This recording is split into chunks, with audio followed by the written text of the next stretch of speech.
Video, and I felt that it's worth sharing. I just want you to pay attention to this. Some of you have seen that, but let us talk about it. Let us talk about it. This is a Yoruba pastor. What he said will interest you to know.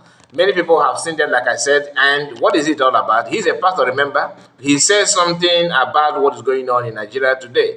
In fact, not even a pastor, he's a bishop in his church. A bishop, you know what it takes to be to get to the level of bishop. I do not a Catholic bishop, but this Pentecostal, I don't know what it takes. I don't know the criteria to become bishop in Pentecostals. Okay, but he's a bishop, as you can see here.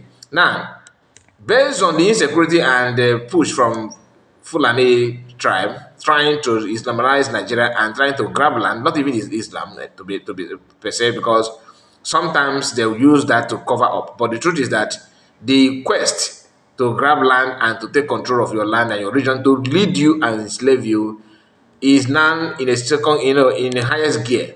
And people or government are somehow protecting and backing it up with everything in them. You may disagree to that, but that is not the fact. That's how I feel. And many people feel the same way. Now, this pastor, though, he made his speech in Yoruba language, but thank God that someone was there translating it in English for some of us to capture it properly. Two things are involved. One, he is a bishop, but somehow paying homage to traditional worshippers. That's number one. Number two, some people may say that he has had enough. He don't want to, rub with a cream anymore because they have pushed everybody to the wall. Those who are not getting the point may misunderstand it, but to me, I have to give him credit for one thing, for standing up to know that you need to do what you're supposed to do to push back. He's not a coward. And the only way I have issue with him is, you know, uh, being a Christian or a bishop, then somehow telling your congregation how you are gonna fortify yourself traditionally. You know what that means? Because we are told that in Christendom you don't need to worship to God. You have to choose who you want to serve. And I believe in traditional worshippers also may have similar belief, but we are not here for that. So without wasting much of your time, I would like to pay close attention to what he said.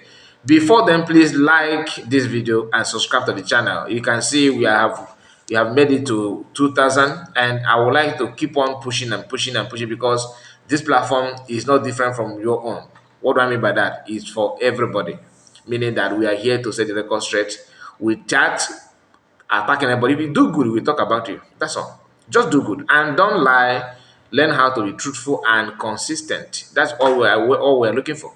If you are doing that, of course, we're gonna praise you. We're gonna think, talk about you, no matter where you come from, no matter what you represent. If Ogekere, for example, begin to do something that is begin to amend his ways, at least starting from saying the truth without lying to people, of course, we will come here and say, look, oh, this guy is done. You understand that he's this, is that. We're gonna sing praise of him because we are not actually here to hate anybody or to make people look bad. That's not what we are doing here. Those who felt that way may be those who are benefiting from the lie that we are kicking against. Because if you are not, there's no reason why you should see us as your enemy here. Now, the name of the church is not known to me. I can see here Tumok, maybe I don't know, Tomog TV. I don't know the full meaning of that. So, no matter what that means, we are going to make sure. Okay, let me see if we're gonna get if we can read name because I can see the scheme here. Let us surely God is in this place. Okay, and Genesis. Okay, this is just Bible verse they are displaying here, not the name of the church. I wanted to know the name of the church. Bosoro or Luron Lama Kepi. I don't read Yoruba, please. I'm a pure Igbo man, original one. In in the name of Jehovah. Okay. So let us forget about it because they're just saying different things. Now, it is time for you to hear what this man said. It is time. Let us take the video from the beginning so that you will be able to hear what he said. No, wait. Let's start from here. Okay, let's go. a Yoruba indigene. I want to talk to you all. And I want you to listen and accept what I'm about to say. I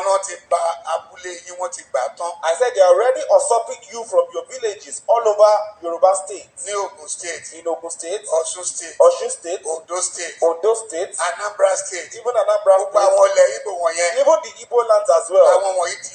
People are already entering those places and they're already overtaking you people in your various states. What we are saying right now, this is not about religion. Whether you're a Christian or you're a Muslim, and we are Yoruba traditional worshippers, this is time we must band together to fight for our father's land so that they don't overtake us in it. Don't let them use religion to take over our land. All those villages they have taken over in Ondo State, when they wanted to kill, they killed Christian and Muslim alike. They are fighting for the land, they are not fighting for religion. They are just coming through the lens of religion. But I'm telling you all Yoruba, please be prepared. Nigerians at large, please be well prepared so that they don't take you away from your father's land. And calling onto the royalties in Yoruba land. Your name of the Imperial Majesty. Kábíyèsí, we greet you, sir. Please talk about this. The new Aláàfin, please talk about this. All the kings in Ondo State. The kings in Lagos, Oyo, Osun, please talk about this. Because when the war overwhelms us, we will not be able to do anything about it. Personally, I'm ready for war. I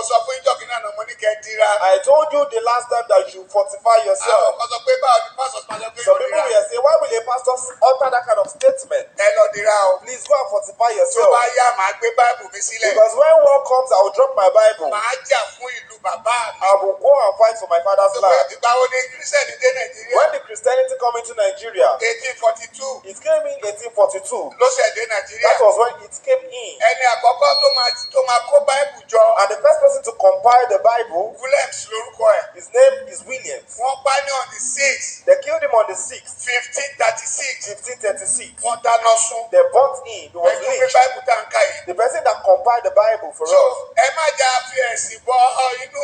So don't let us put religion into our culture or for fight for our father's land.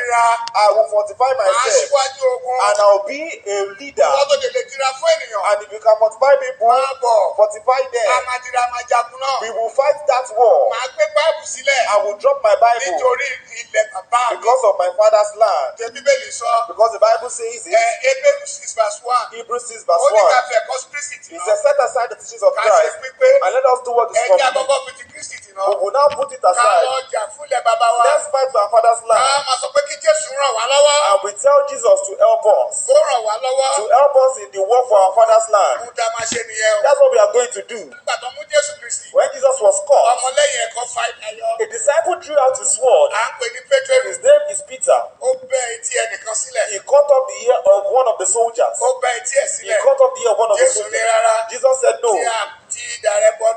Keep your sword back in the shed. That when the time comes, if you have a cloth, go and sell it. When the time comes, if you have sandal, you'll be selling. Go to Luke 22. So, please don't leave the things of your father and the land of your father.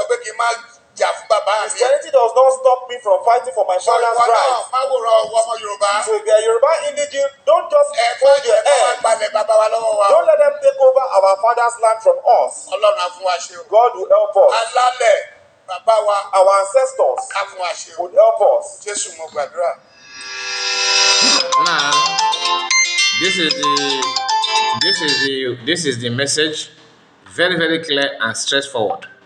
If you like, you learn it, you learn from that. If you like, keep yapping nonsense. The only problem I have is this issue of fortification and all that, which is not a big issue. Everybody have right to do what they want. But if you Christianity begin to understand the things of the world, like this man, that call a spade a spade. Don't just paint it. Don't use Bible to massage cowardice. You understand? The Bible did not promote cowardic people. Go and read it. I'm not promoting violence. I'm just being real. For someone to wake up from his own house, start nursing in his mind how to take your own house and your land, meaning that the person has seen you finish. And that scene finish is what is playing at now. I don't need to say much. The man has said everything. So God bless you and see you again. Bye bye for now.